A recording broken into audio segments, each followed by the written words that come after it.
आमुचे जीवन हे कथा अमृत आमुचे जीवन हे कथा अमृत आमुचे जीवन हे कथा अमृत आमुचे जीवन हे कथा अमृत आणि काही संत समागम अनंत हे संत समागम अनंत हे संत समागम सारू एके ठाई भोजन परवडी करुएचे ठाई भोगन सारू एके ठाई भोजन परवडी कारुएचे ठाई भोजन पर्वत स्वादर से गोडी पदोपदी साधन ते गोडी पदोपदी साधन ते गोडी पदोपदी झालिया ढेकर येते आनंदा झालिया ढेकर येते आनंदा झालिया ढेकर येते आनंदा झालिया ढेकर येते आनंदा संतदेवाचे प्रेम सुख कुसंग देवाचे प्रेम सुख कुसंग देवाचे प्रेम सुख विकले स्वरूप आलिया घुमरी विकले स्वरूप आलिया घुमरी विकले स्वरूप आलिया घुमरी विकले स्वरूप आलिया घुमरी राशिते अंबरी न समाये रासिते अंबरे न समाये रासिते अंबरे न समाये सारू एके ठाई भोजन परवडी करुएचे ठाई भोजन पंगती सारू एके ठाई भोजन परवडी सारुएचे ठाई भोजन पंगती स्वादर से गोडी पदोपदी स्वादर से गोडी पदोपदी स्वादर से गोडी पदोपदी मोजिता तयाचा अंत नाही पार मोजिता तयाचा अंत नाही पार तयाचा अंत नाही पार मोजिता तयाचा अंत नाही पार कुंतला व्यापार तुका म्हणे कुंडला व्यापार तुका म्हणे कुंडला व्यापार तुका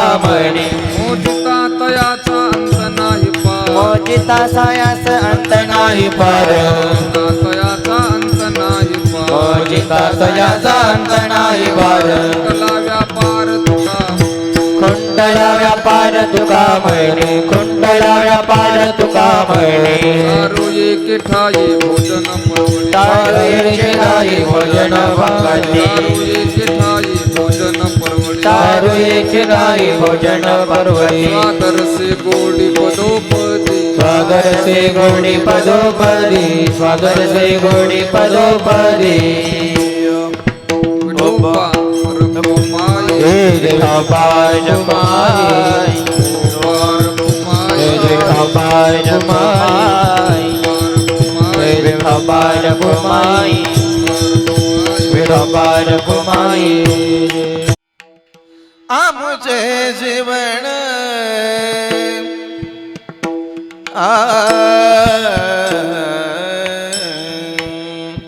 आमुचे जीवन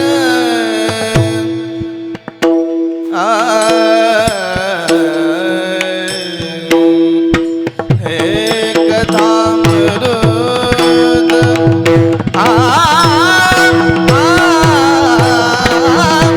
आमुचे जीवन आमुचे जीवन आमुचे जीवन आमुचे जीवन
समागम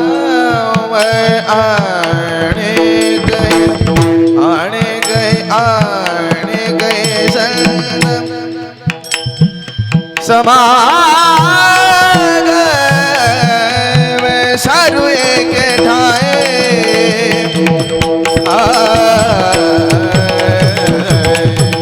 सारू एक ठाए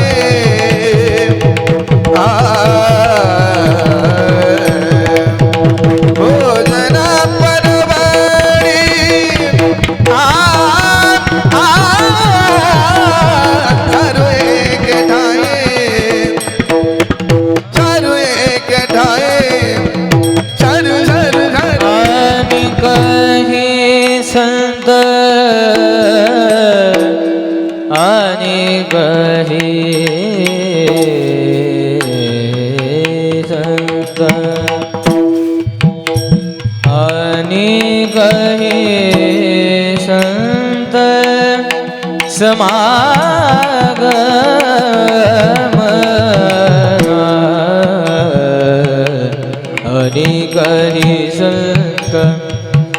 अनेक ही संत समागम अनेक ही संत समागम सारू एक ठाए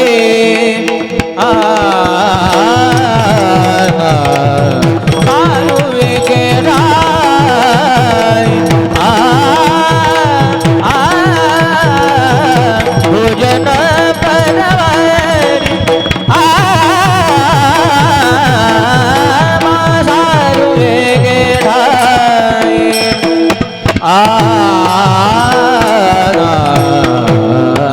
स्वादुर से गोड़ी पदपदी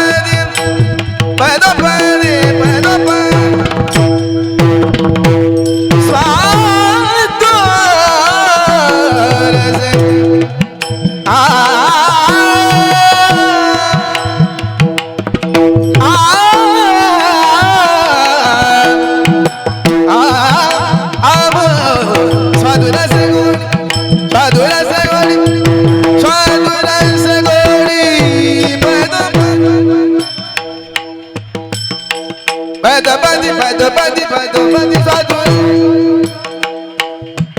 स्वादुर से घोड़े पदुपरा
स्वादुर से घोड़े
साधुर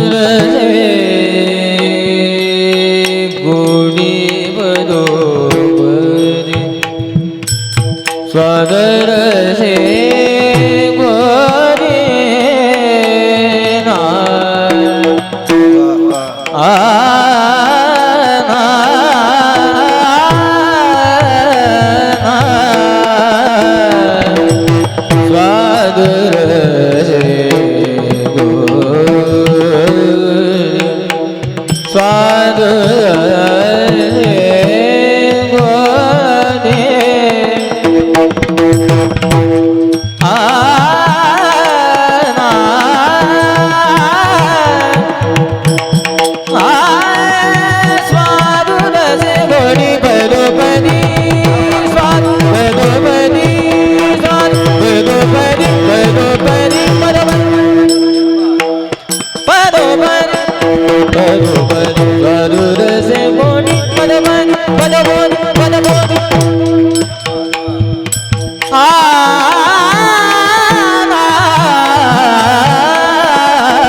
आमुचे जीवन हे कथा अमृत, आमुचे जीवन हे कथा अमृत आणि काही संत समागम सारू एके ठाई भोजन परवडी स्वादरसे गोडी पदोपदी धालिया ढेकर येते आनंदाचे वसंडले वाचे प्रेम सुख सारू एके ठाई भोजन परवडी स्वादरसे गोडी पदोपदी पिकले स्वरूप आलिया घुमरी राशीते अंबरी न समाये सारू एके ठाई भोजन परवडी स्वादरसे गोडी पदोपदी मोजिता तयाचा अंत नाही पार खुंटला व्यापार तुका म्हणे सारू एके ठाई भोजन परवडी स्वादरसे गोडी पदोपदी श्री विठ्ठलं सुकर्णार्णवमाशुतोषं दीनेष्टपोषमग संहति सिंधु शोषं श्री रुक्मिणी मतिमुषं पुरुषं परन्तं वंदे दुरंत चरितं हृदि संचरन्तं विठ्ठल विठ्ठल विठ्ठल विठ्ठल विठ्ठल विठ्ठल आमुचे जीवन हे कथा अमृत आणि काही संत समागम सारू एके ठाई भोजन परवडी स्वादरसे गोडी पदोपदी सेवेकरता निवडलेला अभंग विश्ववंद्य विश्वसंत संत श्रेष्ठ जगद्गुरु श्री तुकोबाराय महाराजांच्या अभंग गाथेतील 5 चरणाचा गोड असा अभंग असून या अभंगातून जगद्गुरु श्री तुकोबाराय हरिकथामृत आणि संत समागम हेच आमचं जीवन असल्यामुळे त्याचा आमच्या जीवनावरती काय परिणाम झाला याचा सुंदर विचार प्रकट करतात. विठ्ठल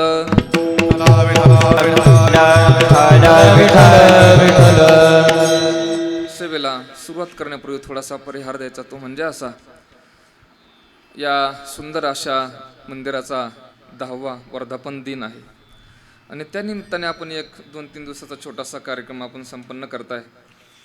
खरं तर या वस्तीवरती इतकं सुंदर मंदिर या परिवाराने या संयोजक मंडळीने इतकं सुंदर मंदिर बांधलंय. नाथ महाराजांची एक गोड ओवी आहे. नाथ महाराज म्हणाले जो मूर्ती प्रतिष्ठा करून ठाये तो सार्वभौम राज्य लाये आणि जो देवालय करी सोये तो स्वामी होय तिही लोकी. म्हणजे या घराचं, या परिवाराचं, या वस्तीवरचं जर तुम्हाला ऐश्वर्य तयार व्हावं असं जर वाटत असेल तर त्याच्याकरता आपण मंदिर बांधण्याची काय आहे गरज आहे. आणि त्यातली त्यात इतकी सुंदर मूर्ती आणली. फक्त आता आपण एक काम करायचं, ही मूर्ती सुंदर आणलेली आहे परंतु एक जबाबदारी मोठी आहे आपल्याकडे. आता कोणती? या मूर्तीची एवढी भक्ती करायची की हीच मूर्ती एक ना एक दिवस आपल्याला बोलली पाहिजे. एवढी भक्ती करायची. आणि काही काही लोकांना बोललेले आहेत, परमात्मा बोललेले आहेत. म्हणून सुंदर असा हा 10वा वर्धापन दिन आहे. त्या निमित्ताने खरं तर दुपारीच माझं येणं झालं आणि या परिवाराचं सगळं प्रेम दुपारपासून आम्ही पाहतोय. अत्यंत कष्टपूर्वक हे सगळं करता येते. योगायोगाने आमचे डोंबाळे महाराजांनी मला काही दिवसापूर्वी फोन केला आणि या सेवेचं आमंत्रण दिलं. महाराज स्वतः वाजवत आहेत. त्याचबरोबर ज्यांनी आत्ता गोड चाल गायली. आपल्या इथे समाज किती आहे, श्रोते किती प्रगल्भ आहेत, हे काही काही आपले अत्यंत वयोवृद्ध काही काही श्रोते आहेत. परंतु इथे आल्यानंतर ही जी गायक मंडळी आहेत ना आपली, ही हजारो समाजात गायला असतात, ती तुम्ही इथं आणली. सर्वांनी एकदा जोरदार टाळी वाजवा, स्वागत करा त्यांचं. आमचे अविनाश महाराज आणि आमचे विकास महाराज. विकास महाराजांच्या घरी काही दिवसापूर्वी एक सेवा मी केली होती. त्याचबरोबर विना घेऊन ज्यांनी अत्यंत सुंदर सुरुवात केली ते आमचे सागर महाराज. माझ्यासोबत आलेले आमचे परदेशी महाराज आहेत. माझ्यासोबत आलेले आमचे परदेशी महाराज आहेत. असू दे अविनाश महाराज, असू दे. नाव घेतलं त्यांचं भरपूर झालं आता. त्याचबरोबर या बाबांना मी बऱ्याच वेळा पाहिले. आमचे बाबा यांना बऱ्याच वेळा पाहिले. आणि अत्यंत वयोवृद्ध ही सगळी टाळकरी मंडळी आहेत. पाठीमागे बसलेले सुद्धा काही अत्यंत सुज्ञ श्रोते मंडळी आहेत. हार्मोनियम वादक दादा आहेत. पुढं बसलेले पूज्य महाराज गलांडे महाराज या ठिकाणी आज उपस्थित आहेत. खरं तर महाराजांचा नामचाही तसा जुना परिचय आहे. या ठिकाणी ज्यांचं चॅनल आहे ते आमचे राजमुद्रा चॅनलवाले साधे राहिले नाही बरं का. आता त्यांचा प्रवास सध्याला विमानाने. पाठीमागे त्यांनी मला सांगितलं होतं एक वेळेस. म्हणून चला माता मावल्या सर्वांच्या चरणी नतमस्तक होतो आणि अभंगाच्या चिंतनाला प्रारंभ करतो. विठ्ठल अभंग 5 चरणाचा आहे, गोड अभंग आहे. या अभंगातून महाराज म्हणतात की कथामृत आणि संत समागम हेच आमचं काय आहे, जीवन आहे. आता नेमकं जीवन म्हणतात कशाला, याचं एक मी गोड उदाहरण ऐकलं होतं. जीवन कशाला म्हणायचं? ईश्वराने सृष्टी निर्माण केली त्यावेळेस 3 पानं निर्माण केली होती. सृष्टी निर्माण केली त्यावेळेस 3 पानं निर्माण केली. पहिल्या पानावरती नाव एक लिहिलेलं होतं, त्याचं नाव आहे जन्म. आणि तिसऱ्या पानावरती एक नाव लिहिलेलं होतं, त्याचं नाव आहे मृत्यू. आणि मधलं पान एक कोरं राहिलं होतं. आणि ईश्वराने ते कोरं पान मानवाच्या हातात दिलं आणि सांगितलं, बाबा रे तू आता जसं जसं जगत जाशील ना तसं तसं हे पान भरेल, त्याचं नाव आहे जीवन. पहिलं पान जन्म, तिसरं पान मृत्यू, परंतु मधलं पान जे कोरं आहे, आता आपण जसं जगाल तसं तसं ते पान भरणार आहे. मग ते पान कसं भरवायचं हे ज्याच्या त्याच्या हातात आहे. आता तुम्ही जसं जसं जगणार ना तसं तसं ते पान भरणार. आता जीवन कशाला म्हणतात? संत वाङ्मयात त्याच्यात काही व्याख्या आल्यात. थोड्या काही व्याख्या सांगतो संत वाङ्मयाच्या आधाराने. पहिलं जीवन म्हटलंय आयुष्याला, दुसरं जीवन म्हटलंय आहाराला आणि तिसरं जीवन म्हटलंय आधाराला. प्रमाण सांगतो याचे. पहिलं जीवन म्हटलंय आयुष्याला. कुठं? तुकोबारा म्हणतात, क्या कहूं नहीं बुझत लोका, ले जावे जम मारत धक्का, क्या जीवन की प्रक्रियास हातो लिया नाही तेरा घास. महाराज म्हणतात, अरे बाबा तुझं आयुष्य संपलं ना तर तुझं काहीच चालणार नाही रे. हातातला घास हातामध्ये राहील आणि तुला काळ घेऊन जाईल. म्हणून आयुष्य चांगलं जग, त्याला जीवन म्हटलंय. मस्त आयुष्य जगायचं. खरं तर एक कबीरदास महाराजांचा दोहा फार गोड आलाय. कबीरा जब हम पैदा हुए जग हसे हम रोए, ऐसी करनी कर चलो हम हसे जग रोए. याला म्हणायचं जीवन. अत्यंत मस्त जीवन जगावं. एक श्री आपा ठाकूर आहे, त्यांची कविता आहे जीवन कसं जगलं पाहिजे. त्यांनी उतार वयात केलेली कविता आहे. काही काही माणसं उतार वयात सुद्धा उत्साही असतात आणि काही काही निवळ तरुण तर त्यांना काही करायची इच्छा राहत नाही, पण माणूस उत्साही असला पाहिजे. आमचे एक मित्र आहेत, मठाधिपती आहेत, ते नुसते पडलेले आणि कायम निरुत्साही. आता मित्र असल्यामुळे आम्ही एकमेकांना बोलतो. ते मला नेहमी एक वाक्य बोलतात, युवराज बुवा माझं कीर्तन उठत नाही. काय त्यांचं वाक्य आहे मला कायम, युवराज बुवा माझं कीर्तन उठत नाही. मी त्यांना विनोदाने म्हणत असतो, बाबा अहो तुम्हीच झोपले तर कीर्तन कधी उठायचं. आहे की नाही? म्हणून माणूस उत्साही असला पाहिजे हो. श्री आपा ठाकूर किती गोड काव्य लिहितात. उतार वयात लिहिले त्यांनी ते काव्य, ऐका किती गोड आहे. श्री आपा ठाकूर असं म्हणाले, आयुष्याशी अजून माझा करार बाकी आहे. उतार वयातलं काव्य आहे बरं का. आयुष्याशी अजून माझा करार बाकी आहे आणि मावळताना लखलखण्याचा विचार बाकी आहे. काही काही गावाला असं होतं, पेटता पेटता पेटत. हे जे टाळ्या वाजवतात ना, काही काही गावाला सुज्ञ श्रोते असे दक्ष असतात, वाक्य पडल्याबरोबर कडकडाट होतो टाळ्याचा. आणि काही काही गाव असे थोडी डिम असतात, पेटलं पेटलं पेटलं हळूहळू असं म्हणावं लागतं. चला परत सांगतो, लक्षपूर्वक ऐका. आयुष्याशी अजून माझा करार बाकी आहे, मावळताना लखलखण्याचा विचार बाकी आहे. आयुष्याची सकाळ माझ्या खरेच सुंदर गेली, संध्येची मज फिकीर नाही, दुपार बाकी आहे. आधाराने कसे बसे मज जगावयाचे नाही, जगण्यासाठी मनात ऊर्जा शिकार बाकी आहे. स्वार्थासाठी उगाच खोटा सलाम केला नाही, फाटत आलो तरी भरजरी किनार बाकी आहे. सर्व स्तरावर खरेच माझे जगून आत्ता झाले, माणुसकीने जगावयाचा प्रकार बाकी आहे. आणि शेवटी त्यांनी सांगितलंय, सरणावरती आता खरोखर निघेन आनंदाने.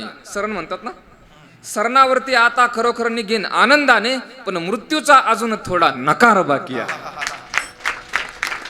बर का. आता पेटलं. चला जाऊ द्या. मी याच्या करता ही व्याख्या सांगितली की आयुष्याला जीवन म्हणतात, मस्त जगा. विठ्ठल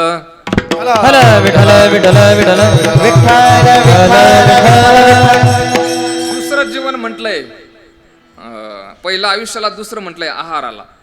कुठं आहाराला जीवन म्हटलंय? नाथ महाराजांची एक ओवी आहे. नाथ महाराज म्हणले, ज्याचा जो असल तो आहार घ्या, पण ते त्याचं जीवन आहे. एका अन्न आच्छादन, एका सीते कोरडेकन, एका तृण आणि जीवन, एका पयःपान यथोचित. नाथ महाराजांची गोड ओवी. नाथ महाराज म्हणतात, तुम्ही कोणताही असू द्या, पण तो त्याचं काय आहे?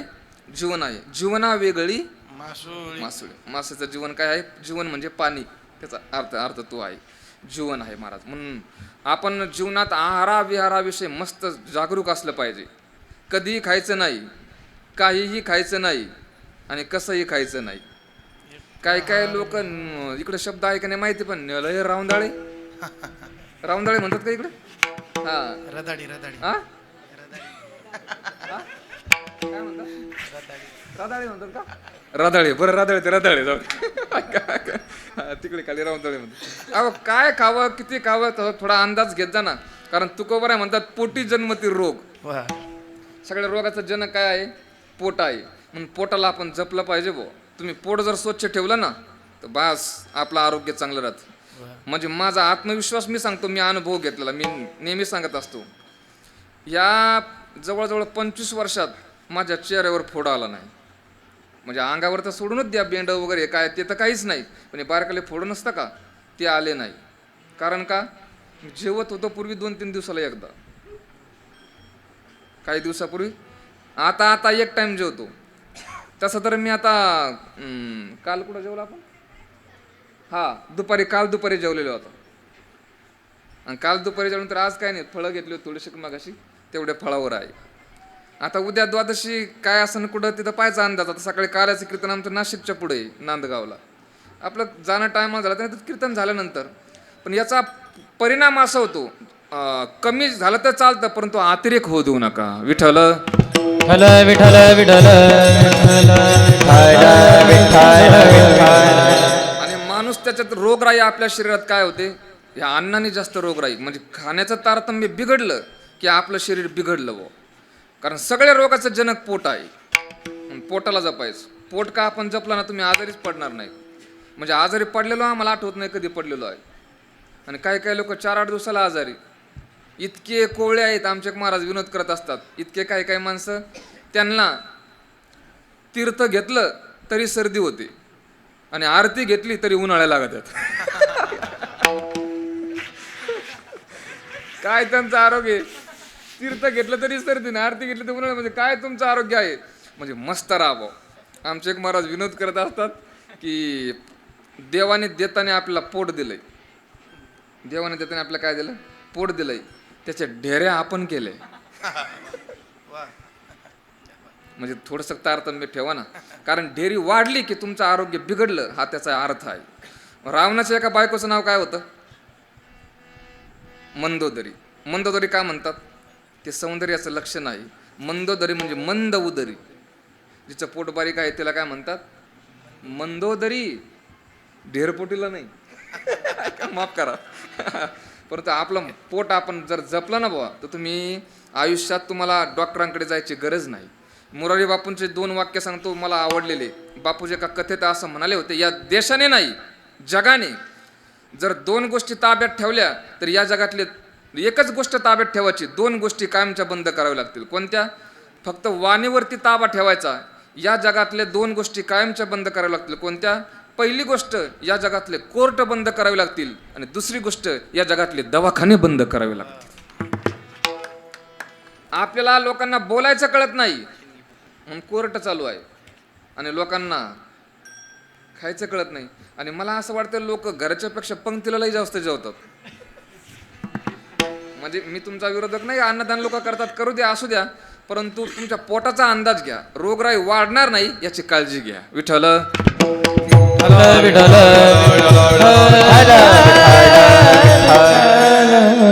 आमच्या संस्थेचे एक शिक्षक आहेत, सध्याला आहेत, गुरुवारी मुख्य करी शास्त्री. तुम्ही युट्यूबला मुलाखत आहे, त्यांची मुलाखत आहे का बाबा. 45 वर्ष झालीत, एकच टाइम जेवतात आणि एकच टाइम पाणी पितात, फक्त जेवण करताना तेवढंच, पुन्हा मध्यंतरी काहीच नाही. किती वर्ष झाली, 45 वर्ष झालीत, ते आजारी नाहीत. म्हणजे मध्ये त्यांना आता शरीर असं झालंय की मध्ये त्यांना ताणही लागत नाही आणि तेवढंच पाणी एकदा पिलं की तेवढ्यावर त्यांचं दिनक्रम मस्त चालतो. आणि दिवसेंदिवस जर एकदा बसले ना, त्यांना उठायचं काम पडत नाही. कारण ज्यांना साधना करायची त्यांनी जर कमी आहार घेतला तर आपल्याला शरीर व्यवस्थित साथ देतं आणि बैठक होते. तुम्ही नुसतं खातच राहिले पितच राहिले तर तासाला तुम्हाला उठावं लागतं. मी का बोललो, हे सगळी प्रस्तावना कशा करता केली, या आहाराला अन्नाला जीवन म्हटलंय, जरा योग्य घ्या. विठ्ठल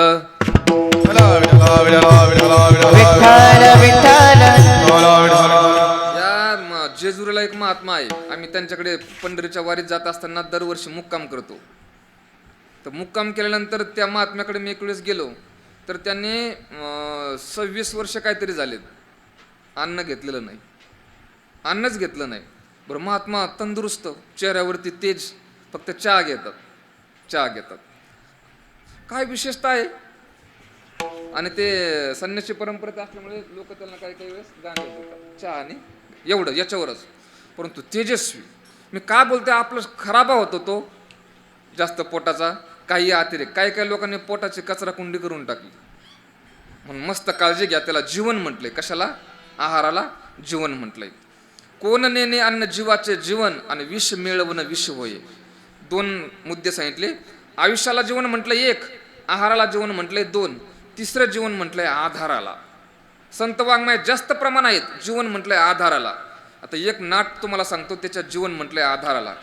विठ्ठला मुचे जीवन स्थान, विठ्ठल सिद्धीचे साधन, विठ्ठल ध्यान विसावा, विठ्ठल कुळीचे दैवत, विठ्ठल वित्त गोत चित्त, विठ्ठल पुण्यानी पुरुषार्था वडे मात विठ्ठलाची, विठ्ठल विस्तारला जनी सप्ताही पाताळे भरवणी, विठ्ठल व्यापक त्रिभुवनी, विठ्ठल मुनी मानसी, विठ्ठल जीवीचा जिव्हाळा, विठ्ठल कृपेचा कोवळा, विठ्ठल प्रेमाचा पुतळा लावेला चाळा विश्व विठ्ठले, विठ्ठल बाप माय चुलता, विठ्ठल भगिनी आणि भ्राता, विठ्ठले बिन चाड नाही गोता, तुका म्हणे आता नाही दुसरे. इथं जीवन म्हटलंय ते आधाराला. माझ्या सगळ्या जीवनाचा आधार जर काय असेल, माय बाप चुलता बहीण सगळं जर माझा आधार काय असेल तर तो विठ्ठल आहे. जीवन म्हटलंय आधाराला. विठ्ठल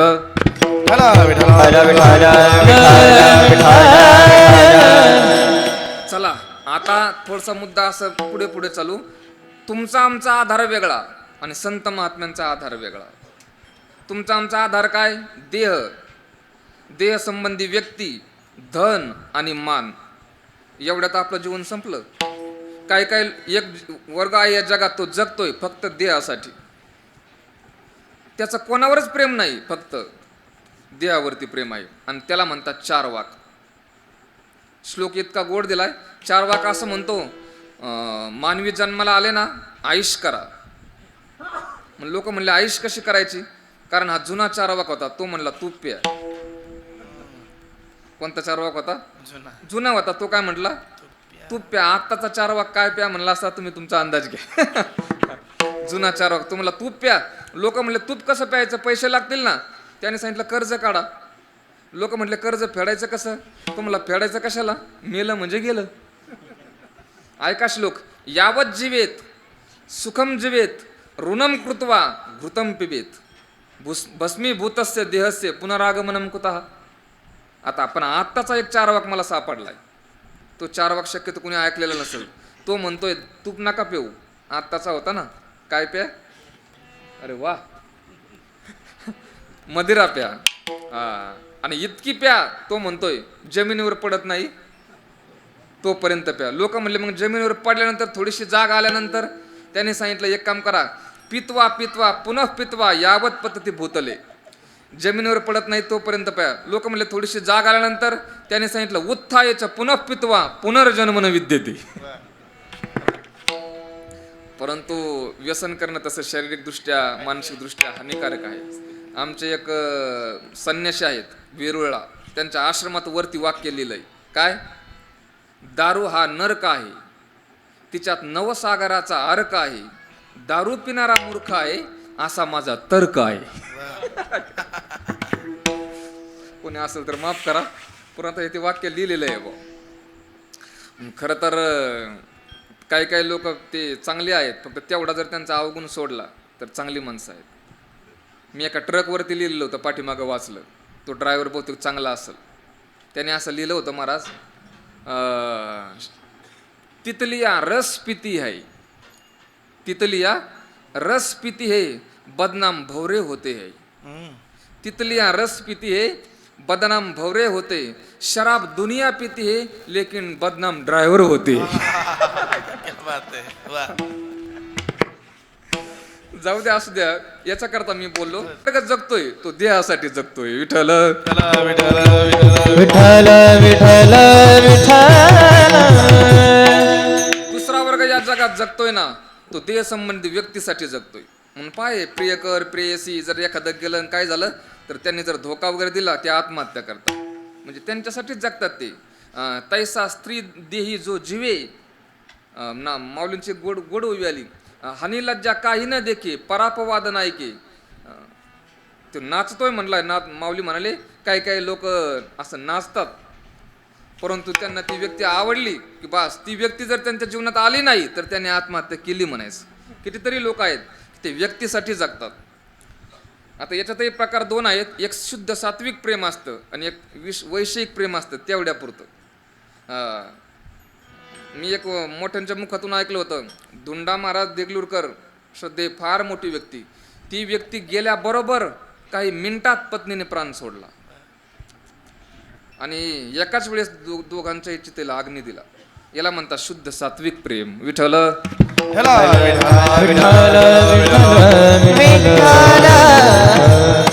दुसरा वर्ग जगतोय तो व्यक्तीच्या संबंधाने. तिसरा वर्ग जगतोय तो केवळ आणि केवळ धना करता. काही काही लोकांना नुसता पैसा. एक ट्रकवरती मी आता चालता चालता वाचतो ना, आता यांच्याकडे बरेच वाक्य आम्ही ट्रकवरचेच फोटो काढलेले आहेत. आज पण एक काढलंय. त्याने त्या ट्रकवरती मागं लिहिलेलं होतं, थक गया हो मालिक घर जाते जाते. थक गया हो मालिक, ड्रायव्हर असेल, थक गया हो मालिक घर जाते जाते, बेघर हो गया हो चंदा रुपये कमाते कमाते. मी ते वाक्य वाचलं, मला पण हसायला आलं.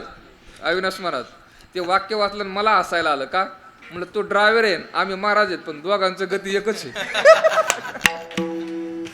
त्याचाही रात्रंदिवस प्रवास चालू आहे, गरीबदार सोडून आमचा रात्रंदिवस प्रवासच चालू आहे. काही गोष्टी साम्य आहे, चला असू दे. परंतु धनासाठी जगतोय तिसरा वर्ग. आणि महाराजजी काही लोकांचं देहावरती प्रेम नाही, देहसंबंधी व्यक्तीवरती प्रेम नाही, धनावरही प्रेम नाही, परंतु तो जगतोय. हा खतरनाक वर्ग आहे मानासाठी. हे फार बेकार आहे बरं का मान. कारण काही संत महात्म्यांना कशाचीच गरज राहिली नाही. लोकाचीही गरज नाही, देहाची गरज नाही, धनाचीही गरज नाही. आता जगतात ते माना करतात. मला लोकांनी मानावं, आणि त्याच्याकरता साऱ्या खटाटोप चालू आहे. मान का सोडता आला ना महाराज, माणूस सुखी झाला. म्हणून मान सोडता आला पाहिजे आपल्याला.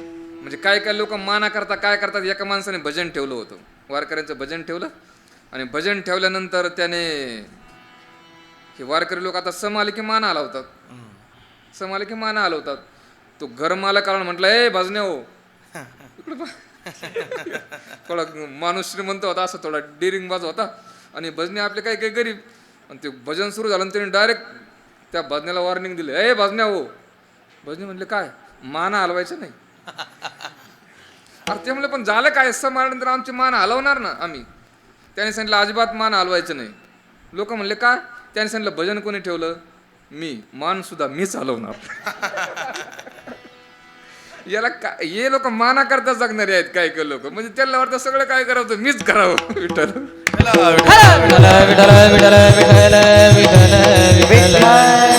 आमच्या आळंदीत एका नवीनच फोन निघाले होते. आमचे एक मित्र आहेत आळंदीत, त्यांना मानाचे फार हवस, काही करणार. आणि त्यांनी पहिला फोन घेतला. कोणाकडेच फोन नाही आमच्याकडं, आणि त्यांनी फोन घेतला. आणि जरी फोन घेतला तर फोन येणार कोणाची, फोन यायला पाहिजे ना. मग पवन मावळ धर्मशाळेत कार्यक्रम ठेवला त्यांनी, आणि दुसऱ्या एका माणसाला सांगून ठेवलं, मी बोलायला उभा राहिलो की तुम्ही फोन करायचा, आणि मग मी तुम्हाला हॅलो वगैरे म्हणन, मग माझं लोकांचं वजन पडन. कारण कोणाकडेच फोन नाही, आणि माझा फोन सगळ्यांना दिसन, मी तुम्हाला बोलन वगैरे असं. त्या समोरच्याने सांगितलं, ठीक आहे तुम्ही किती वाजता उभा राहणार माईकवर. त्याने सांगितलं, मी 10 वाजता उभा राहणार. बरं ठीक आहे. यांनी 10 वाजता आले, उभा राहिले, पण फोनच आहे ना. काय करावं. त्याला ते पुढचं गायरादी होतं काय, कोणते फोनच करेल. ते वाट पाहतात काय करावं. पण त्यांनी एक दुसरी आयडिया केली होती. काय, खिशातच रिंगटोन लावली. म्हणजे घडलेला प्रसंग. ते आवाज आल्याबरोबर त्यांनी लगेच कट केला आणि लगेच बोलायला सुरुवात केली. लोकांना वाटलं यांना फोनच आला. हॅलो, हा, काही काळजी करू नका, मी टायमाला बरोबर येतो. कुठं कीर्तन असतं त्यांचं तिकडं. पण प्रॉब्लेम असा झाला, ज्याला फोन करायला सांगितलं होतं ना, त्यांनी बोलताच फोन केला. म्हणजे येई बोलता दुसरी रिंगटोन वाजली ना मग पुन्हा. म्हणजे काय झालं, ते सगळे लोक हसायला लागले ना. म्हणजे मान भेटला का गेला. ज्यांना मान असं तुकोबाराचं प्रमाण आहे. अरे रडवणी मान कोण मागता भूषण. जे लोक रडून मान मागतात ना, त्यांना कधी मान भेटत नाही. महाराज, मी आता काही लोक पाहतोय, जे नुसते माना करता जगले ना, परमात्म्याने त्यांना असा एक दणका दिला, ती बरबाद झाली, मानच राहिला नाही. म्हणून हे माना करता जास्त फार जगण्याची काही जास्त काळजी करायची नाही. आता हे कीर्तन करत असताना सुद्धा मला असे कसलेही लोक असले, कसंही असलं तरी असं बरं वाटतं. कारण वजन टाकण्याकरता कीर्तन करायचंच नाही. वजन टाकून तरी काय होणार आहे. आणि खेड्यापाड्यात छोटे असं मस्त करायचं. चंद्रशेखर बाबा सांगत असतात, जो माणूस आतून स्थिर झाला, बाह्य गोष्टीचा त्याच्यावर परिणामच होत नाही. आतून स्थिर व्हायचं ना. बाहेरून किती स्थिर असू द्या, आतून जर गडबड असेल ना, तर त्याला समाधान नाही भेटत. 2 प्रमाण आले तुकोबारायचे. तुकोबारा म्हणतात, चित्त समाधान तरी विष वाटे सोने. चित्त जर समाधान असलं तर त्याला विष पण सोनं वाटतं, आणि मनाच्या तळमळे चंदने ही अंग पोळे. म्हणून एक काम करा, आतून स्थिर व्हा. आतून स्थिर झाले की मग या कोणत्याच गोष्टीची तुम्हाला गरज नाही. परंतु आपण सामान्य जीव आहोत. आपलं जीवन आहे देह संबंधी व्यक्ती, धन आणि मान, या 4 गोष्टी आहेत. पण संत महात्म्यांचं जीवन काय आहे. संत महात्म्यांचं जीवन देह आहे का, नाही. नामदेव महाराजांचं प्रमाण आलंय, देह जावो अथवा राहो पांडुरंगी. देहावरती त्यांचं लक्ष नाही. मोतीराम महाराज फळा संस्थान एक मराठवाड्यात संत होऊन गेले. त्यांच्या पायाला जखम होती, आणि जखम असते, डॉक्टरांकडे गेले नाही. तुम्ही फोटो पहा त्यांचा, नेटला असेल, मोतीराम महाराज फळा संस्थान, पायाला जखम आहे. ते काय करायचे, रोज उठल्याबरोबर, एका महात्म्याच्या मुखातून मी ऐकलं, उठल्याबरोबर 2-3 साखरेचे दाणे घ्यायचे, त्या जखमेत टाकायचे दाणे. ते लोक म्हणले, तुम्ही याच्यात का असं ते दाणे टाकता. त्यांनी उत्तर दिलं, म्हटलं याच्यात काय आहेत? किडे. आणि ते दाणे जर मी टाकले नाही तर ते किडे काय खातील? काय वृत्ती यांची! म्हणजे ते काय फार पूर्वीचे नाही, आत्ताचे संत मोतीराम महाराज फळा संस्थान, आळंदीला मोठं संस्थान आहे त्यांचं. म्हणजे देहावरती ते त्यांचं लक्ष नाही, देहा संबंधाने ते जगले नाही. कुत्ता जाणे और चमडा जाणे, देहासंबंधी त्यांचं मत. बरं, देहसंबंधी व्यक्ती त्यांच्यावर त्यांचं प्रेम नाही. तुकोबरा म्हणतात, अरे बाप मेला न कळता, नव्हती संसाराची चिंता. पोर मेले बरे झाले, देवे माये विरहित केले. बाईली मेली मुक्त झाली, देवे माया सोडविली. माता मेली मज देखता, आणि तुका म्हणे हरली चिंता. व्यक्ती संबंधाने जगले नाही. बरं, धनाकरता जगले का? धनाकरताही नाही. संत महात्म्यांना धनाचं फार आकर्षण नाही, धनाकरताही ते जगले नाही. असे कितीतरी संत महात्मे आहेत त्यांचं. हा, मी रात्रीच एक सुविचार वाचला, पैसा ही गरज आहे, ध्येय नाही. गरजेकरता लागतोच, परंतु त्याला ध्येय ठेवू नका. संत महात्म्यांचं ध्येय नाही, गरज ते भागवतात. आणि संत महात्मे मानाकरताही जगले नाही. थुंकोन या मान दंभ करीतो कीर्तन. म्हणजे संतांचं जीवन देह नाही, संतांचं जीवन देह संबंधी व्यक्ती नाही, संतांचं जीवन धन नाही, आणि संतांचं जीवन मान नाही. मग तुकोबारायनं प्रश्न केला, महाराज संतांचं जीवन देह नाही, संतांचं जीवन व्यक्ती नाही, संतांचं जीवन धन नाही, संतांचं जीवन मान नाही, संतांचं जीवन नेमकं आहे तरी काय? त्याचं उत्तर देतात महाराज अभंगाच्या पहिल्या चरणात. आमुचे जीवन हे कथा अमृत, आमुचे जीवन हे कथा अमृत, आमुचे जीवन हे कथा अमृत,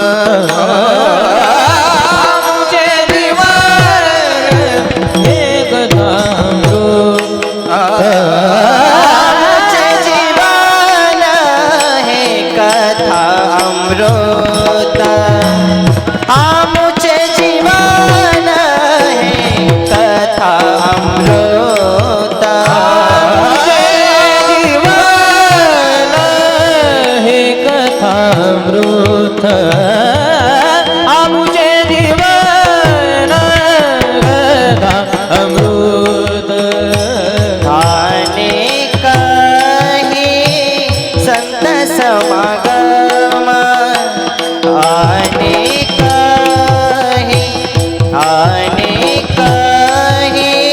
ही संत समागम, सारू एक ठाई भोजन परवडी, सारू एक ठाई भोजन परवडी. संत समागम अनेक हे समागम, सारू एके ठाई भोजन परवडी, सारू एके ठाई भोजन परवडी. आमुचे जीवन हे कथा अमृत, आणि काही संत समागम हे कथा अमृत, आणि काही संत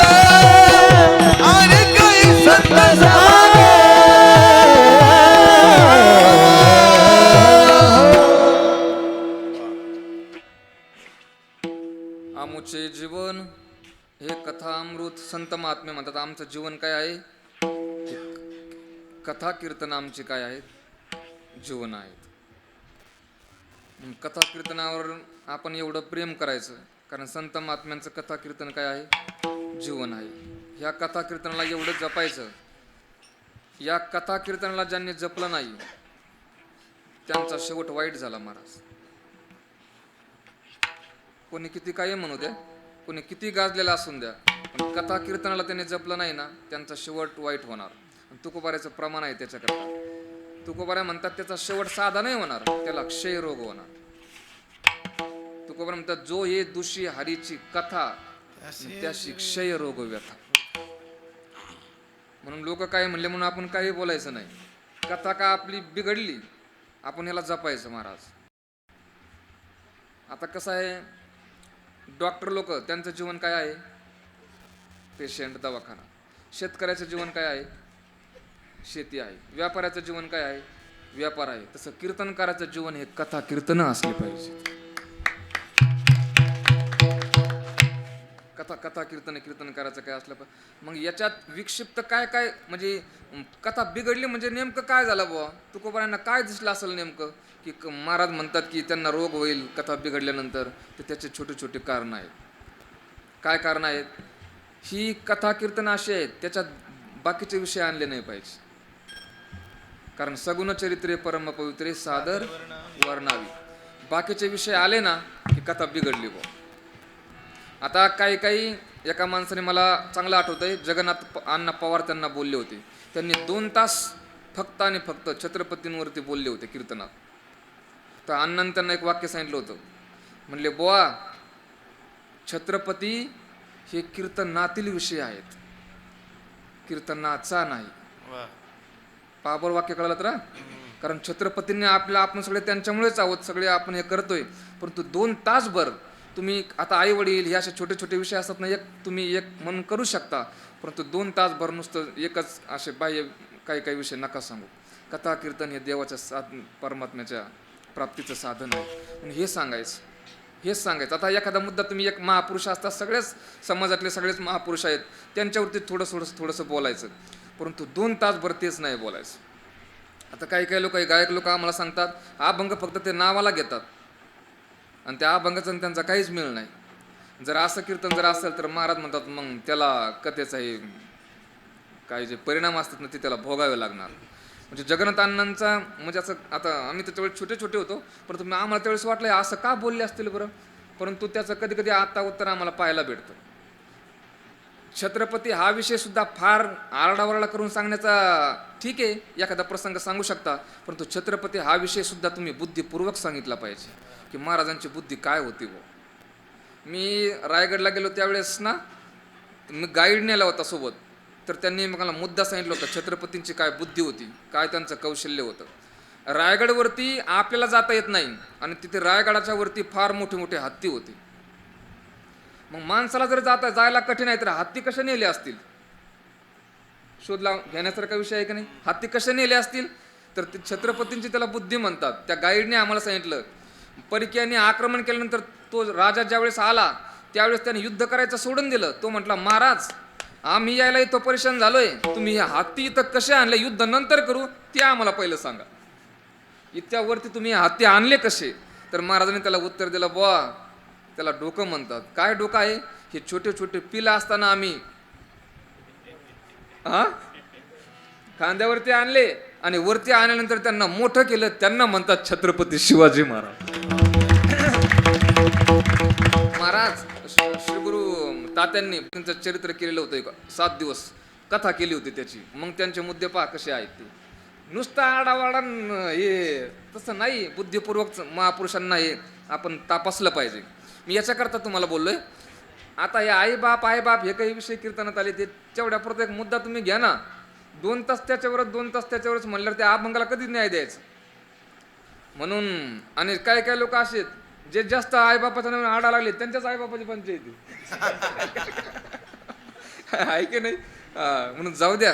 तुकोबारा म्हणतात हे कथा कीर्तन आमचं जीवन आहे महाराज, याला आपण जपलं पाहिजे. कारण जुन्या लोकांनी जपलं, आपलं फक्त जपाचं काम आहे. आता फार जरी नाही काही करता आलं, हे जुन्या लोकांनी जपलं ना त्याला.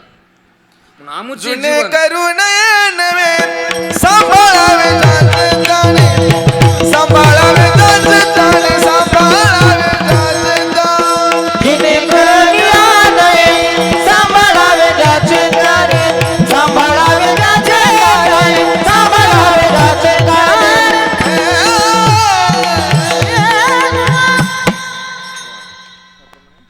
जुने करू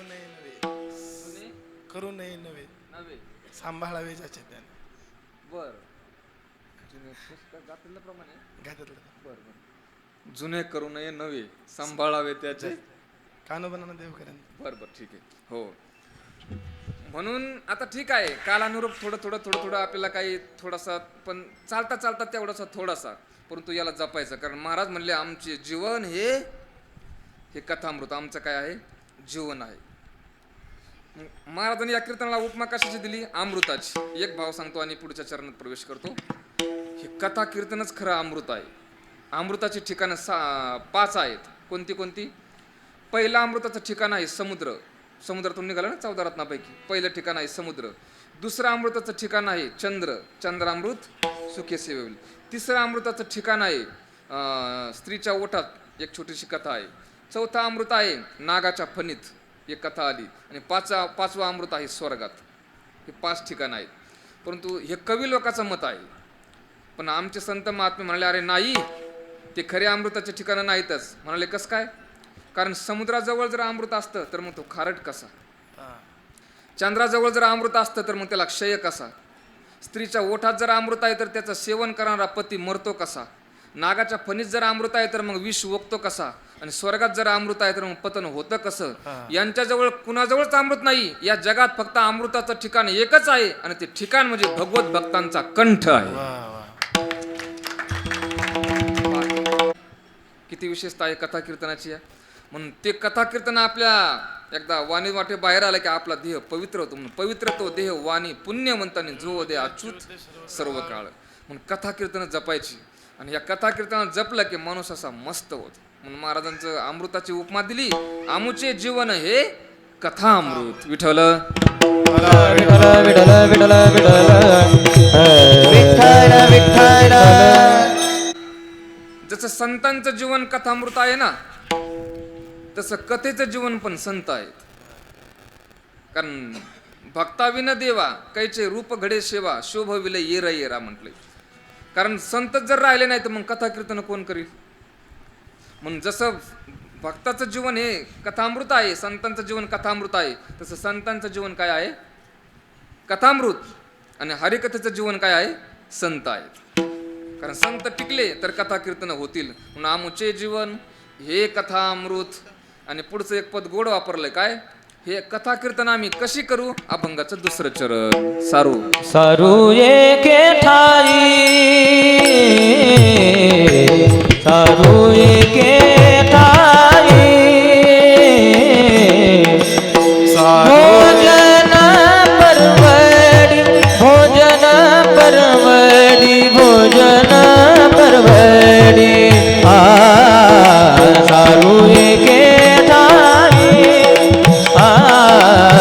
सारो एके ठाई, सारू एके ठाई, भोजन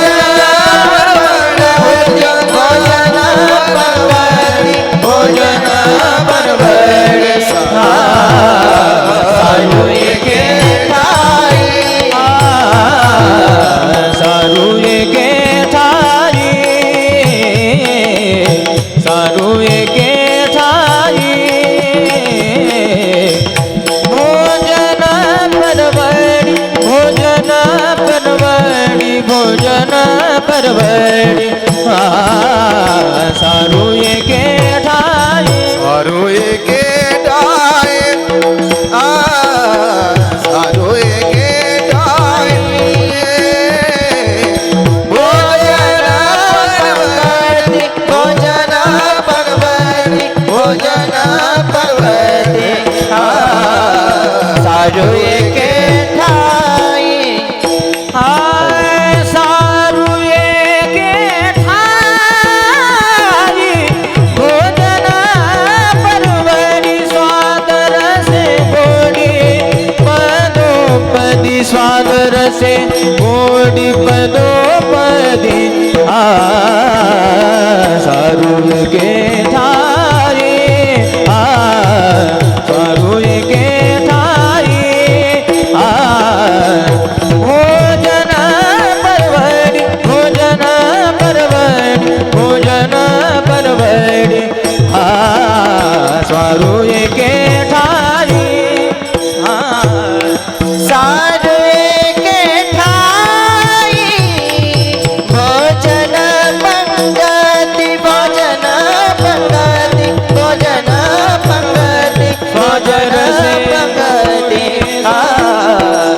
सारू एके ठाई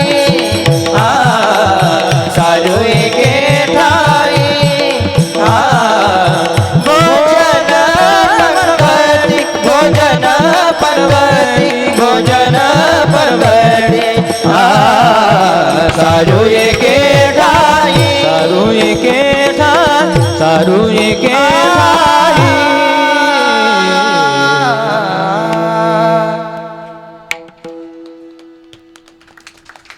सारू एके ठाई भोजन परवडी स्वादरसे गोडी पदोपदी.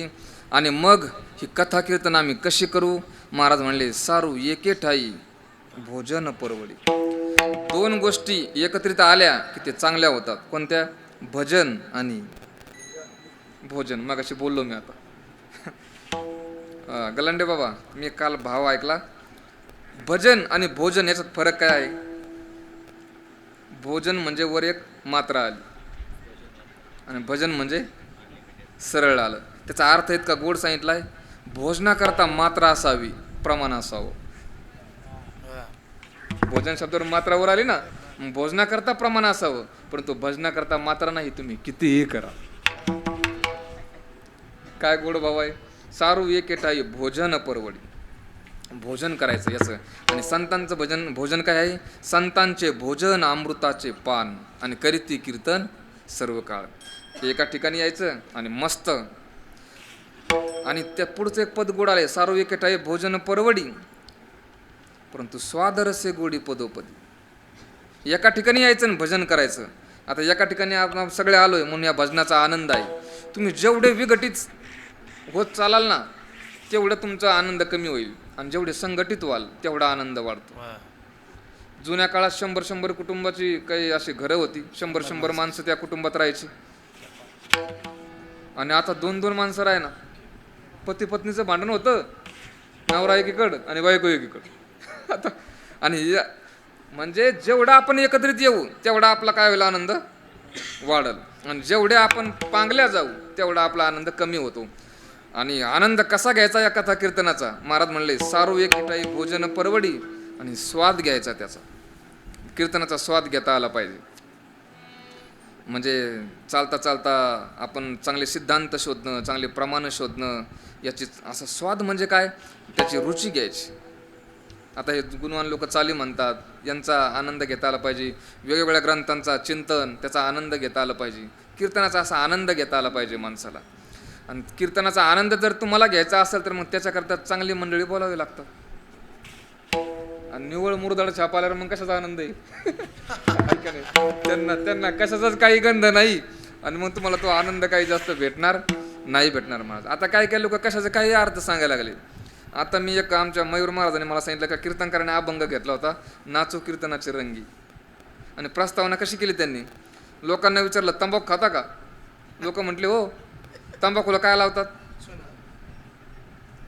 तंबाखूला काय लावतात? चुना. आणि चुन्याच्या उलट काय होतं? नाचू. मना पहिलं चरण.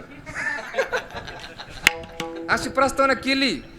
आमचा एक मयूर वाजवला होता. तो म्हणला काय आता काय बोलावं यांना? तर म्हणजे नाचू कीर्तनाचे रंग याची लेवल कुठं आहे? आणि तुम्ही चुना आणि तंबाखूचा काय विषय तिथं? पण आता काहीच सांगतात ना. असे जर लोक आहेत तर मग त्याचा आपल्याला मेळ लागणार नाही. आमचे रविदास आबा गायक आहेत जगदाळे, बाबांचे ढोक बाबांसंग. त्यांनी मला 4-5 दिवसापूर्वी सांगितलं एका मोठ्या कथाकाराने अभंग घेतला होता, चंदनाच्या हात पायी चंदन. म्हणजे समोर साक्षात ढोक बाबा ऐकायला बसलेले, मारुती बाबा ऐकायला बसलेले होते म्हणे. आणि त्यांनी प्रस्तावना अशी केली. त्याने सांगितलं गावरान भाषेत, प्रल्हाद असा धरून आपटीला म्हणे तेलाच्या कडे येत. कुठं ती गावरान भाषा? आपटला नाही, चांगला प्रल्हाद धरून तेलाच्या कडे येत आपटीला. आणि तेलाच्या कडे आपटल्या बरोबर प्रल्हादाचे हातपाय चंदनाचे झाले. मना पहिलं चरण. आता म्हणजे बनावट नाही बरं काय. म्हणजे घडलेलं आता म्हणजे मर्यादा तरी त्याला किती असावी तरी किती तुमच्या बुद्धीची कधी कधी कीव येते. परंतु असे जर काही लोक असतील तर कथा कीर्तनाचा आनंद भेटणार नाही. त्याच्याकरता महाराज जुने काही लोक काय मी तुम्हाला म्हटलो ना, आता महापुरुषांच्या काही स्पेशल ते कथा करतात. पण त्यांचा विषय मग त्या कथेतच मांडतात. मग अशा म्हणून तात्यांनी स्पेशल शिवचरित्र सांगितलं होतं. मग तोच विषय घ्यायचा आणि त्याला परिपूर्ण न्याय द्यायचा. मी पाठीमागे एका माणसाने अहिल्याबाईंची कथा केली होती, मी त्यांचं चरित्र वाचलं. महाराज काय क्रांतिकारक बाई होऊन गेली, घरात एकही पुरुष नसताना त्या बाईचं काय क्रांती आहे. तुम्ही वाचा जरा, मग त्या बाईची क्रांती तुम्हाला कळल. एक कीर्तन मला त्या पुण्यतिथीचं होतं म्हणून मी त्या अभ्यासलं थोडं. हे महापुरुष म्हणजे सोपे काम नसतात, ते हे महापुरुषच असतात, पण त्यांना तेवढा अभ्यासायचं ना, मग तो विषयाला त्याला मजा येते. मला मी एक बोललो याच्याकरता, रुची तुम्हाला कीर्तनाचे घ्यायचं असेल तर मग तुम्हाला अभ्यासू वक्ते शोधावे लागतील. सारू एके ठाई भोजन परवडी आणि स्वाद रसे गोडी मग पदोपदी. तुम्हाला चरणाला शब्दाला तुम्हाला रुची. आता कथा कीर्तनाची गोडी कशी घ्यायची, एक श्लोक सांगतो. चित्तम सुखेन भवताप ऋतम गृहेषु यन निर्विशत्युत करावपी गृह्य कृत्ये पादव पदम न चलतस्तव पाद मुलात यामः कथम व्रजमथो करवाम किंवा. भागवतात गोड सांगितलंय. म्हणजे पावली त्याच्या आपल्याला पदोपदी आपल्याला त्याची गोडी आली पाहिजे. आता गोडी कशी घ्यायची ऐका. सर्वेंद्रियांनी सर्व काळ आणि सर्व ठिकाणी, सर्वेंद्रियांनी सर्व काळ आणि सर्व ठिकाणी त्याची गोडी घ्यायची. आणि ती का गोडी आली मग बास. म्हणून सारू एके ठाई भोजन परवडी स्वाद रसे गोडी पदोपदी विठोबा. चला आता पुढचे चरण थोडे सोप्यात घेतो आणि शेवट चाल म्हणून एक दोन भाव सांगतो आणि थांबतो. महाराज म्हणतात आता पुढचे 3 चरण या कथा कीर्तनाचा परिणाम आहे. काय झालं महाराज म्हणतात, ती कथा कीर्तन त्याचा आम्ही स्वाद घेतल्यामुळे धालिया ढेकर येते आनंदाचे. माणसाला ढेकर कधी येतो, जेवण भरपूर झाल्यावर का पोट भरल्यावर. पोट भरल्यावर माणसाला काय येतो, ढेकर येतो. आणि ढेकर आला की माणसाने समजून घ्यायचं आत माल पाठवणं बंद करायचं. ढेकर आला की काय कोणी काढलं कोणते म्हणतात 3 ढेकर येऊ दे. इकडे आहे का जेवताना एक ढेकर आला की नाही आता पाहायला आहे म्हणतात. आणि आणखीन 2 झाल्यावर मग बंद करायचं. काय ते एवढे मुरदाडी आहेत, ढेकरही चालू जेवणही चालू. पण आपलं गणित आहे, पोट भरलं की ढेकर येणार. आता कधी कधी आम्ही ज्यूस घेतलं ना तरी मला ढेकर येतो. मग समजून घ्यायचं आपलं पोट भरलं बुवा. फळं घातले तरी ढेकर येतो, समजायचं पोट भरलं.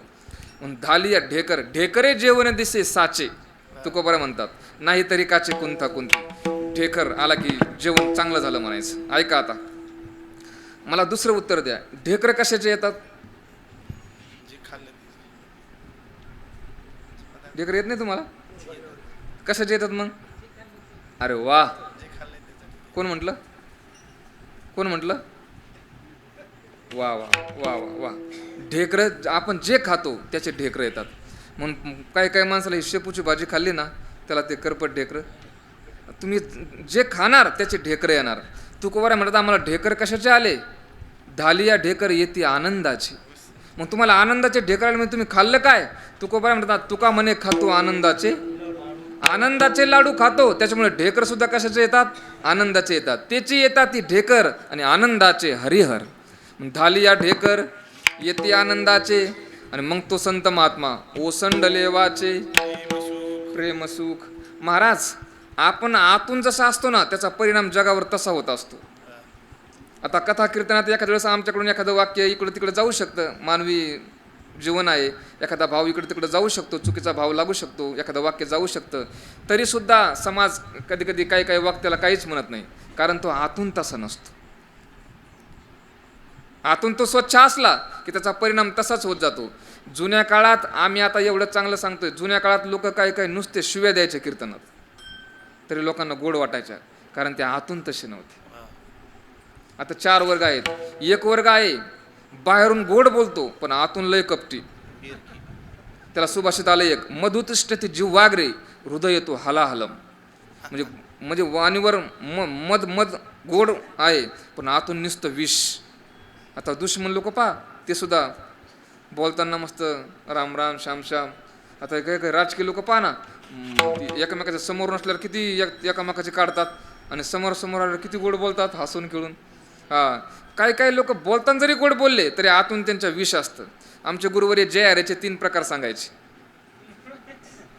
हे जयारी घालतात ना लोक आपल्याला, ते आपल्या पाठात मजाने सांगायचे. पहिला जयारी सात्विक, आम्ही आलो, आपण कुठे गेलो की गेटवर येतात घ्यायला. मग अशी आमचे गेटवर घ्यायला आले, इथे गाडी लावा, असं तसं.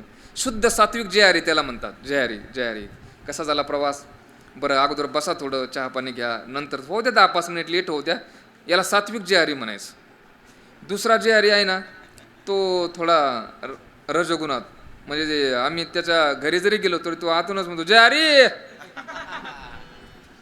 येतही नाही पुढं काही, त्याला तेवढा त्याचा विचार तेवढा नसतो तो. पण हा तरी बरा आहे. दुसरा जयारी. तिसरा लय खतरनाक.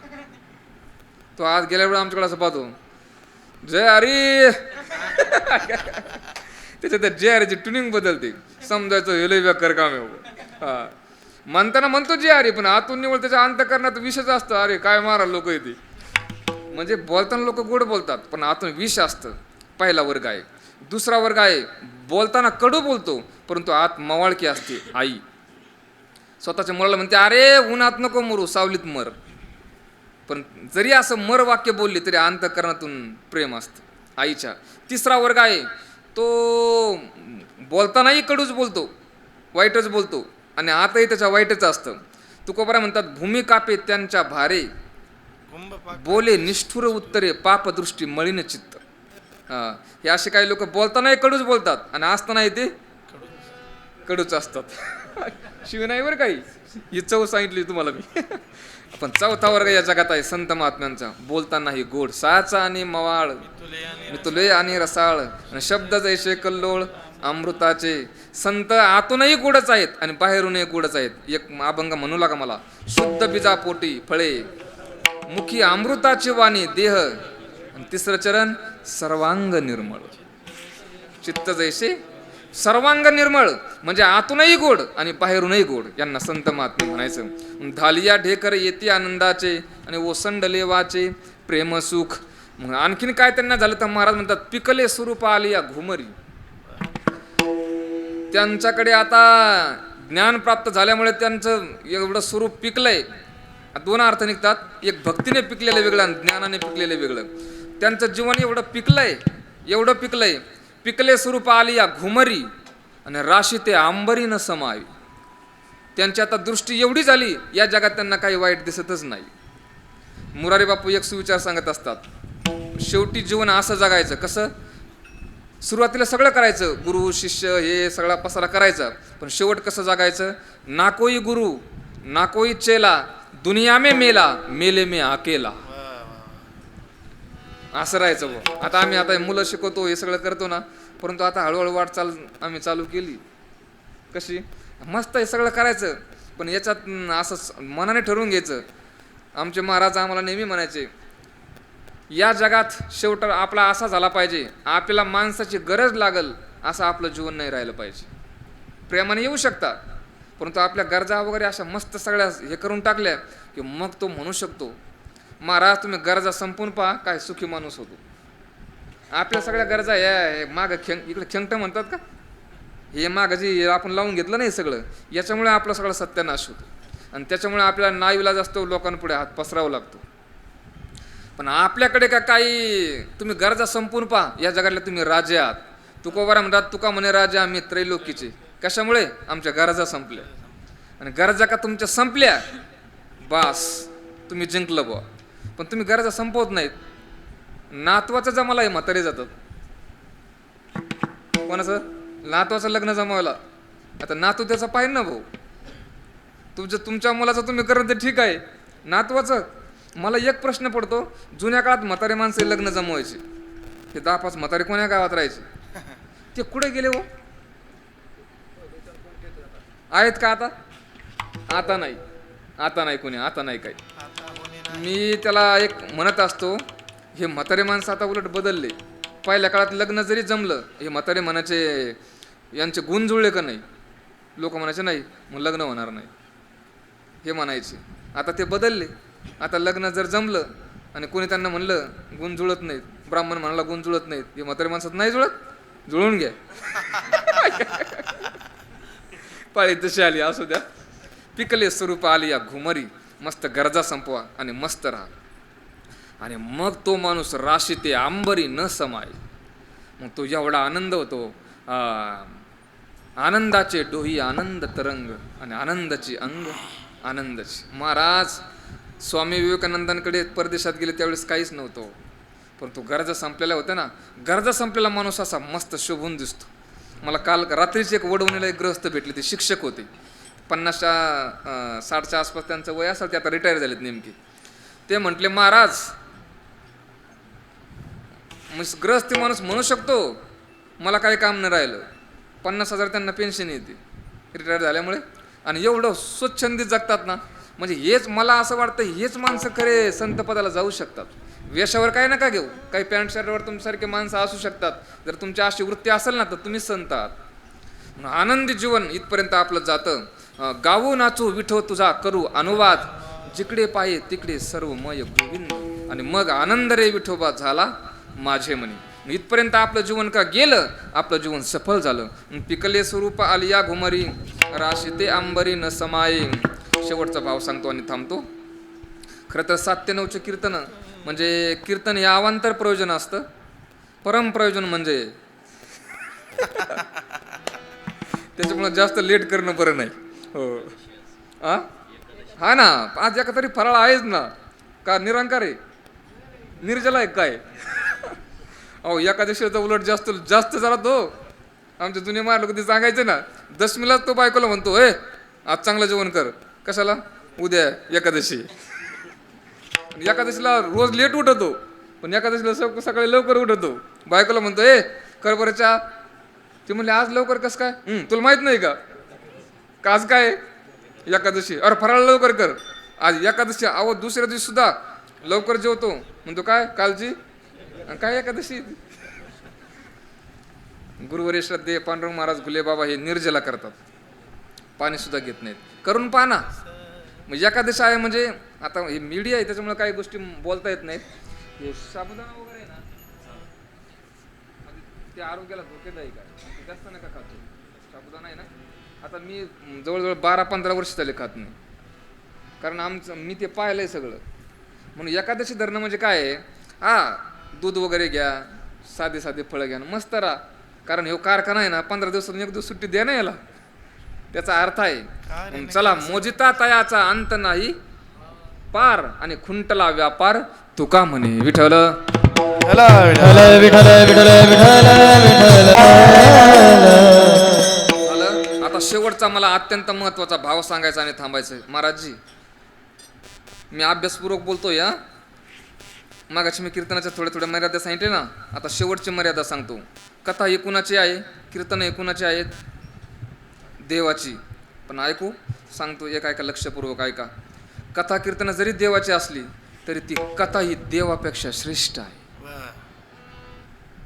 आता याच्या पुढे भाव नाही बरं का. आता कथा कीर्तन जरी देवाची असली तर कथा ही देवापेक्षा श्रेष्ठ आहे. कशामुळे? याचा एक भाव सांगतो. आता परमात्मा अवताराला येतो आणि काम झालं की निघून जातो, तसं कथा एकदा आली की पुन्हा कधी जात नाही, म्हणून देवापेक्षा श्रेष्ठ आहे. पहिला भाव. दुसरा भाव, आता इथं मूर्ती आपण बसवली ना, मग कथा कीर्तन दरवर्षी का करायची? त्याची कारणच आहेत, देवाला ते आवडतं. दुसरा भाव सांगतो, देवापेक्षा श्रेष्ठ कथा कशी आहे. देव आला की स्वतंत्र राहतो, आणि कथा आली की पारतंत्र्यात राहते. कथा कुणीही करू शकतं, कुठंही करू शकतं, फक्त चांगला अंतःकरण असावं, मग कुणीही करू शकतं. तिसरं कारण आहे, कथा देवापेक्षा श्रेष्ठ का? देव कधी कधी कुणाला कृपारूप होतो, तर कधी कधी कुणाला काळ रूप होतो. कधी कधी कोणाला मारतो, तर कधी कधी कोणाला वाचवतो. परंतु आत्तापर्यंत तुम्ही मला दाखवून द्या की आत्तापर्यंत कथेने एखाद्या माणसाला मारलंय वो. म्हणून कथा ही देवापेक्षा कशी आहे? श्रेष्ठ आहे. झालं कीर्तन. इथं श्रीगोंद्याला एक शेख मोहम्मद नावाचे संत होऊन गेले. कोणते? शेख मोहम्मद महाराज. शेख मोहम्मद त्यांचं कीर्तन चालू होतं, आणि कीर्तन चालू होतं म्हटल्यानंतर महाराजांनी कीर्तन चालू असताना एक उडी मारली आणि मंडपला असं असं चोळलं. कापडी मंडप होता. शेख घडलेली घटना आहे. सकल संत गाथ्यात आली. उडी मारली आणि असं त्या मंडपला चोळलं. चोळल्याबरोबर लोकांनी संशय घेतला, महाराजांनी उडी मारून मंडपला का चोळलं? मला एक भाव आठवला.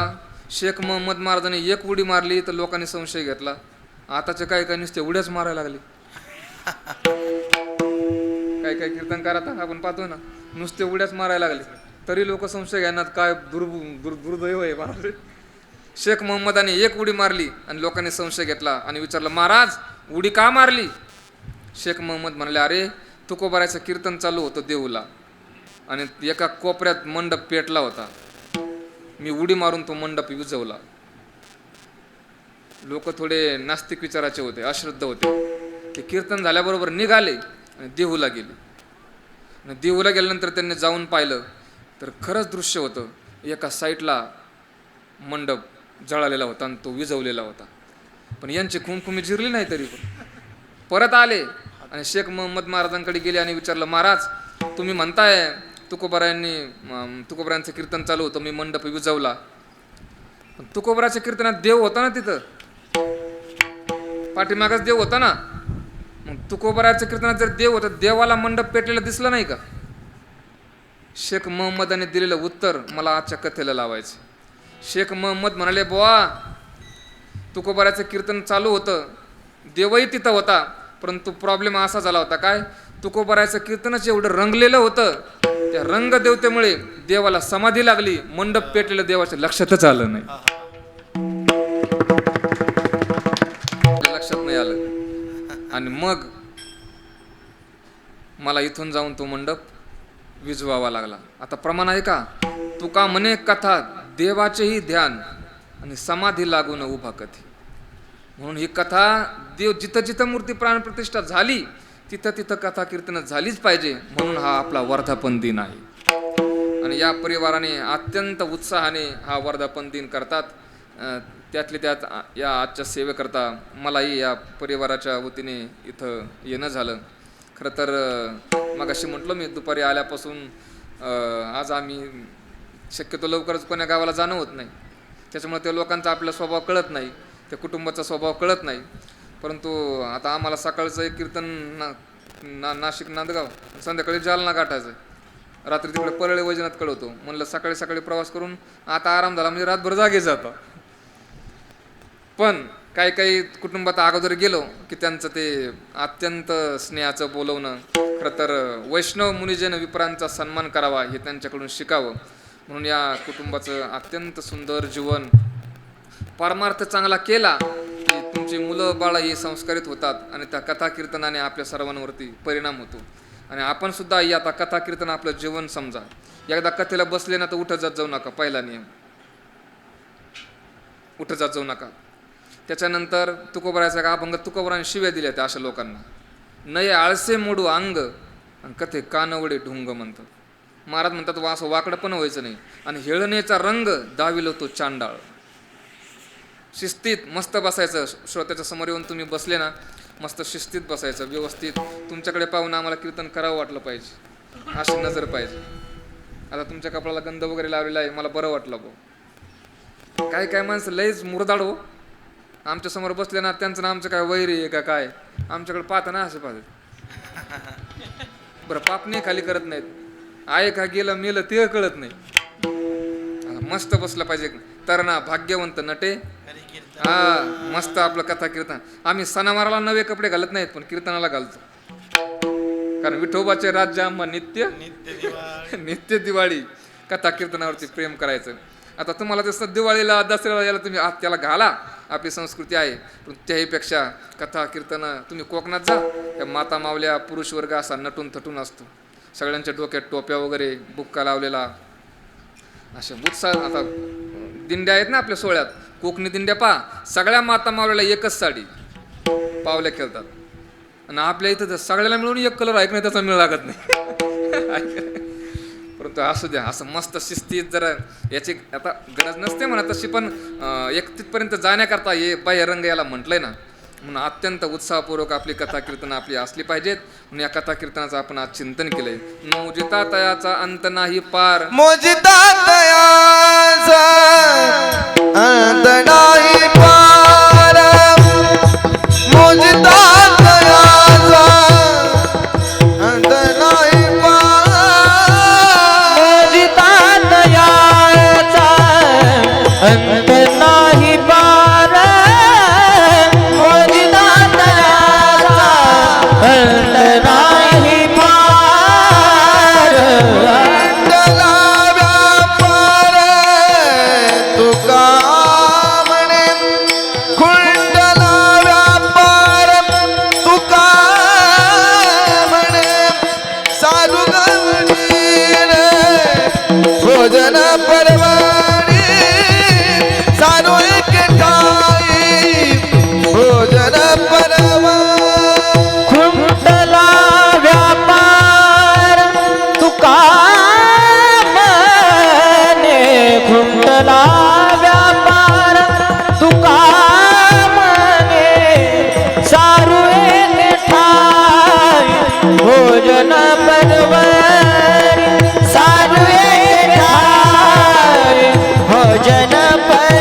गोडी पदोपदी पदोपद आवाज दे थोड़ा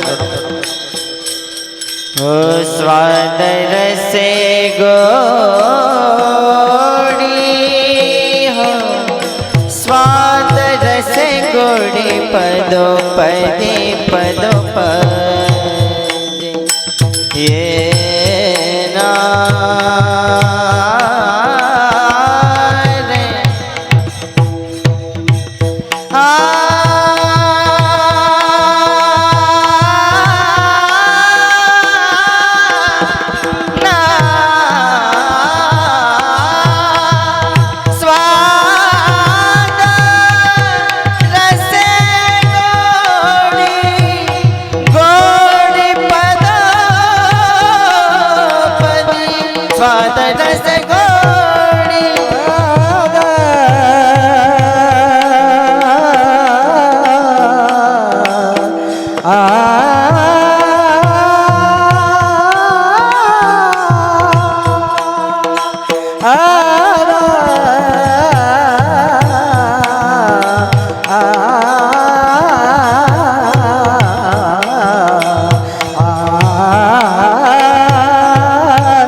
ज्ञानराज माऊली तुकाराम ज्ञानेश्वर माऊली ज्ञानराज माऊली तुकाराम